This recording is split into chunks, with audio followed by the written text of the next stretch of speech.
Hi, I'm Jane Drinkwater. These cattle are part of Western Australia's live animal export trade, a practice that commenced more than 100 years ago when Australia sent its first shipment of live cattle to help our northern neighbours. But while the process is still going strong after a century, the methods we're using have changed considerably.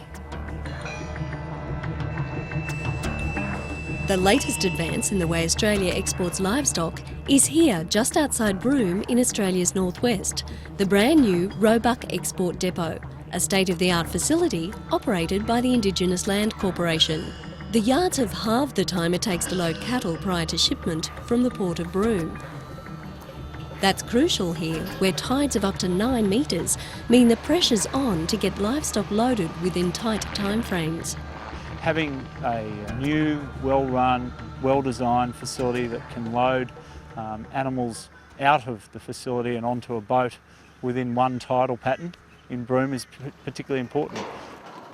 The design of this purpose-built facility means the drafting, dipping, weighing and loading of cattle onto both levels of trucks can all be performed simultaneously across the yards.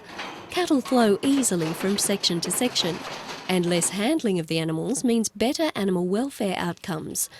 Ensuring all livestock are comfortable and stress-free is an important part of the export process, as animal welfare is a priority for the industry, a fact Federal Minister Tony Burke reiterated the day of the depot's opening.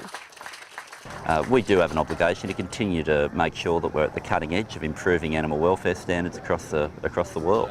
So to have a situation where that's been all taken into account in the design of a yard, I think it's a great story for Australian agriculture. Along with improvements in the processing and loading of cattle, the export yards are providing employment and training opportunities for local Indigenous youth. This facility is not just about pre-embarkation of cattle. What it's also about is giving the opportunity for Indigenous people to come down and be trained. Between us and the station we share about 9 trainees. I have about 3 or 4 at a time up here, and they're here for 3 weeks to a month at a time. Trainees gain extensive experience in cattle handling, horsemanship and vehicle operation, but today's lesson centres on welding. I'm 16 years of age and I've been here working at Roebuck Plains Station for about 6 months now. I've been doing a lot of fencing, mustering, like drafting cattle and stuff, and working at the export yard here for about a month. And yeah, get to drive some of the vehicles, the trucks. It's been good. For working on a station, you gotta have those sort of knowledge and whatever. And I reckon it was really important to know these things to work in this industry. The diverse experience gained by the Roebuck Plains trainees gives them a strong skill set on which to build a lifelong career.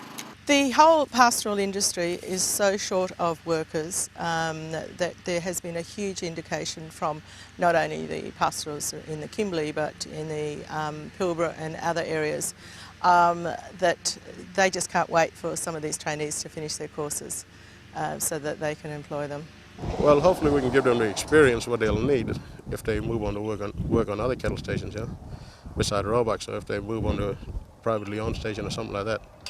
The official opening of the export depot highlighted how this facility will result in jobs, training and experience, not just for those who work here at the depot, but for pastoralists across the Kimberley and those whose work is associated with the care, transport and handling of the livestock which come through these yards. And if the throughput to date is anything to go by, the future looks bright. Our aim is 30,000, which I think we'll hit that target quite easily. After this shipment goes here, we'll be close to done 10,000 already in our first month. The decision that was made by the ILC has put together a facility that delivers what they want to deliver in terms of Indigenous jobs, but also delivers a state-of-the-art facility for all the pastoralists in this region. This facility that we've seen today will take the care and the management of animals entering the livestock export chain to a new level.